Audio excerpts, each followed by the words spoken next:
Hi hello friends, welcome back to my YouTube channel. என்னோடய சேனலை subscribe பண்ணால் please subscribe பண்ணிக்கோங்க.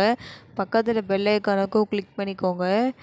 வாங்க கருப்பு சுண்டல் கிரேவி எப்படி செய்வதுன்னு பார்க்கலாம். இப்போ மசாலா வதக்கிக்கலாம். இப்போ அடுப்பை பற்ற வச்சு கடாய் காஞ்ச பிறகு 4 டேபிள் ஸ்பூன் எண்ணெய் ஊற்றிக்கோங்க. எண்ணெய் காயட்டும். எண்ணெய் காஞ்ச பிறகு 1 ஸ்பூன் சோம்பு, 1/2 ஸ்பூன் சீரகம், 1/2 ஸ்பூன் மிளகு நல்லா பொரியட்டும். பொரிஞ்ச பிறகு 4 பச்சை மிளகா, 1 கப் சின்ன வெங்காயம் சேர்த்து நல்லா வதக்கிக்கோங்க.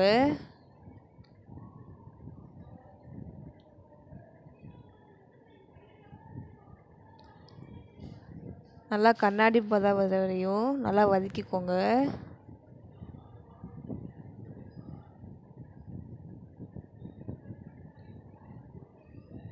கண்ணாடி பதம் வந்த பிறகு 4 மீடியம் சைஸ் தக்காளி நறுக்கி வச்சுருக்கேன், அதை சேர்த்துக்கலாம்.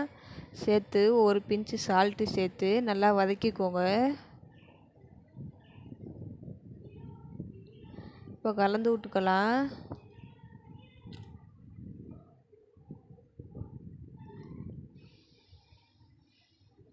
இப்போ தக்காளி நல்லா மசிஞ்சு வர வரையும் வெயிட் பண்ணலாம். பாருங்கள், தக்காளி நல்லா மசிஞ்சு வந்துடுச்சு. இப்போ கலந்து விட்டுக்கலாம்.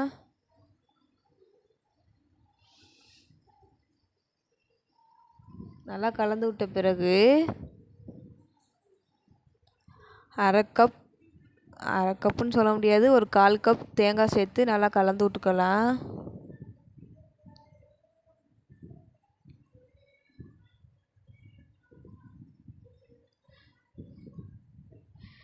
நல்லா கலந்து விட்ட பிறகு இப்போ மசாலா சேர்த்துக்கலாம்.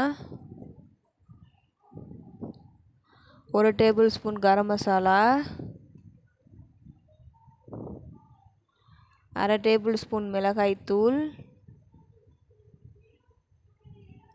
1 டேபிள் ஸ்பூன் மல்லித்தூள் சேர்த்து நல்லா கலந்து விட்டுக்கோங்க. மசாலா அடி பிடிக்காமல் இருக்க அடுப்பை சிம்மில் வச்சே கலந்துக்கோங்க.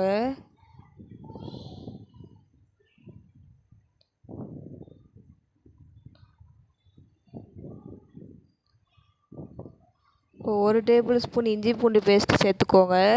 இது வெங்காயம் தக்காளி வதங்கும் போதே சேர்த்துக்கோங்க, நான் மறந்துட்டேன், அதனால் இப்போ சேர்த்துருக்கேன்.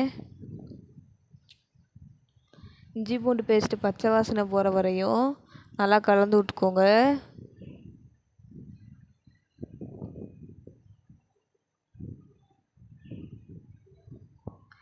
இதே மாதிரி அடிக்கடி நல்லா கலந்து விட்டுக்கோங்க, இல்லை அடி பிடிக்கும்.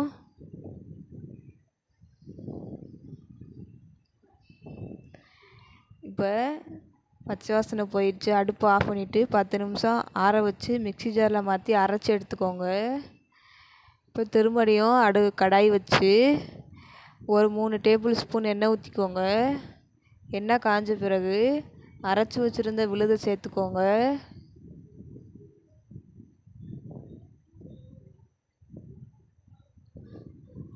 நல்லா கலந்து விட்டுக்கலாம். அடுப்பை சிம்மில் வச்சே கலந்துக்கோங்க, இல்லை மசாலாலாம் வெளியில் தெரிச்சிரும். இதே மாதிரி ஒரு 5 நிமிஷம் விட்டு விட்டு நல்லா கலந்து விட்டுக்கோங்க.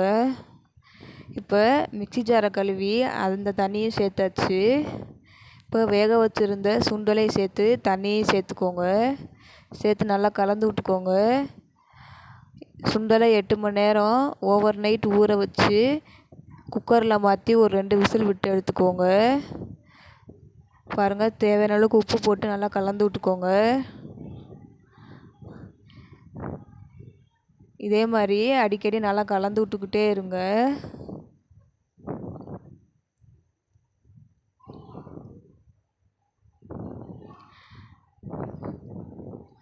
கீழே அடி பிடிக்காமல் இருக்கிறதுக்கு தான் நம்ம அடிக்கடி கலந்து விடணும்.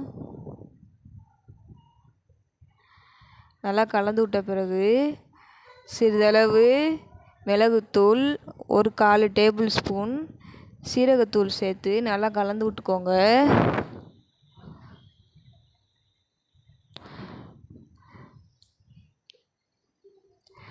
இப்போ எண்ணெய் பிரிஞ்சு வர வரையும் வெயிட் பண்ணலாம். பாருங்கள், எண்ணெய் பிரிஞ்சு நல்லா சுண்டி வந்துருச்சு. இதே மாதிரி நீங்கள் வீட்டில் செஞ்சு பாருங்கள். சாதம், சப்பாத்தி, பூரி எல்லாத்துக்குமே சூப்பராக இருக்கும். இதே மாதிரி செஞ்சு பார்த்துட்டு கமெண்ட் பாக்ஸில் கமெண்ட் பண்ணுங்கள். தேங்க்யூ ஃபார் வாட்சிங்.